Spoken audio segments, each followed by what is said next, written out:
running out of personal protective equipment again.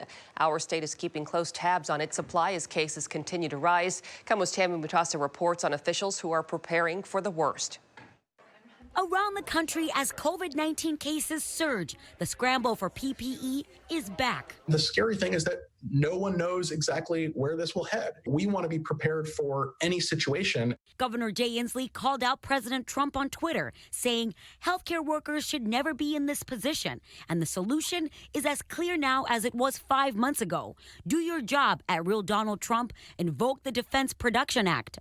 And for day one, without exception, Donald Trump has muffed that opportunity. State officials say they've been scouring national and international suppliers to expand the flow of PPE into hospitals, long-term care facilities, jails, and homeless shelters. We've been left on our own, competing with other states, trying to source these products from confused and fragmented foreign markets. Here's where Washington state stands. Health officials say since March until now, $409 million worth of PPE has been ordered, with a total of 290 million PPE items ordered. That includes more than 67 million N95 respirator masks, more than 73 million surgical masks, more than 115 million gloves, which has been a challenge finding different sizes. It just takes constant work to bring things in the door. Officials say 88% of the PPE has been procured by the state, while 7% came from the national stockpile. It's just mystifying to us that the administration will not step in at a greater level and, ensure that we have the tools necessary to protect human life. Force began laying the groundwork for a top-to-bottom restructuring of policing and racial justice throughout the state. KOMO's Joel Marino live tonight with some early ideas to redesign use of force investigations. Joel? Lots of input tonight, Preston, given there are 24 community leaders taking part. Now, at its core, this group is looking at whether the system we have needs reform or needs to be torn down and rebuilt. Cases like the investigation of Manuel Ellis, a black man who died at the hands of Tacoma police, are the kinds of flashpoints this task force is meant to address. People feel like officers are immune from their crimes, from consequences for killing civilians. The task force includes police officers as well as people who have lost loved ones to law enforcement. One idea being considered is whether use of force investigations need to be removed from police agencies entirely. We have yet to see a completely independent investigation.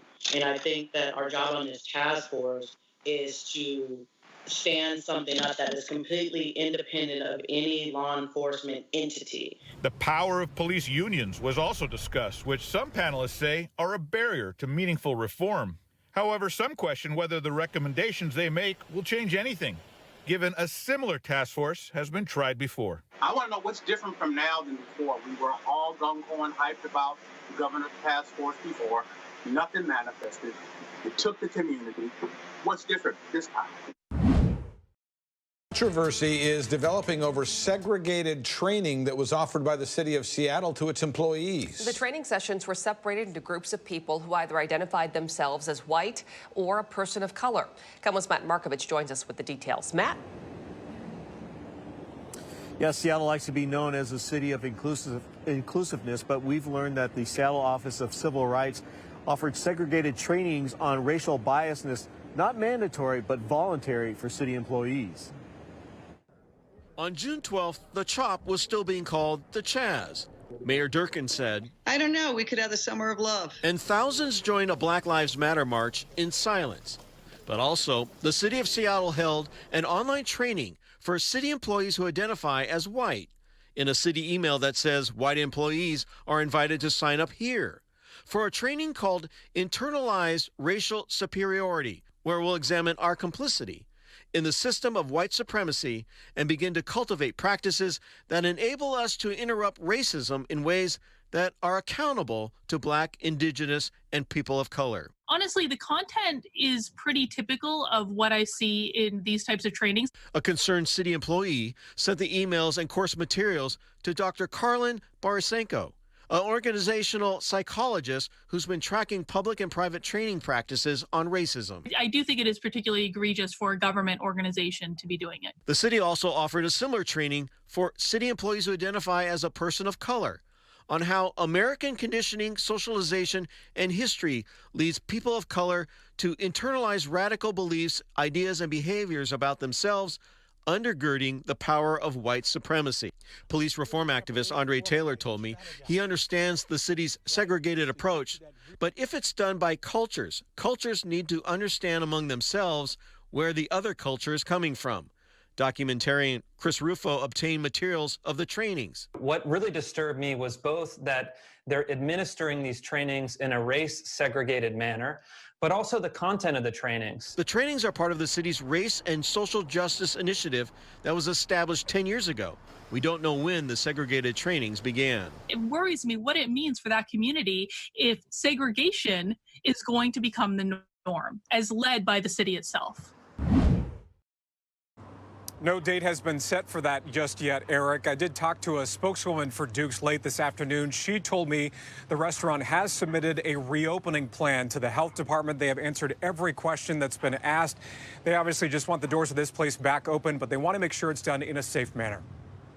The sign on the front door alerts customers of the temporary closure of this Duke's restaurant on Alki after 7 workers tested positive for COVID-19. I think it shows the level of seriousness. Public health cited the outbreak for the order, plus the potential for customers to be infected and non-compliance with stay safe, stay healthy requirements.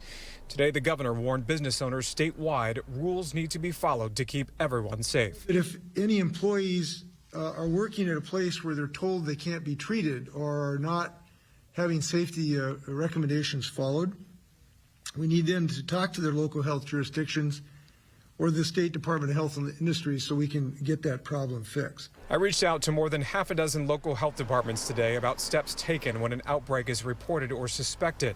Whatcom County tells me it works with operators and employees to assess the situation, review safety plans, and make suggestions on how to improve prevention measures. Plus, interviews are conducted with a number of people, including those who tested positive, to help with contact tracing. The state defines an outbreak as 2 or more cases. They're in all different types of settings, which really suggests to me that community transmission is very widespread. Duke's posted a statement to its Facebook page saying all of its locations have strictly followed CDC guidelines from the very beginning, adding, quote, "We will continue to work hand in hand with the local health departments and follow CDC guidelines throughout these trying times, and will continue to be fully transparent with our team members, guests, and the community."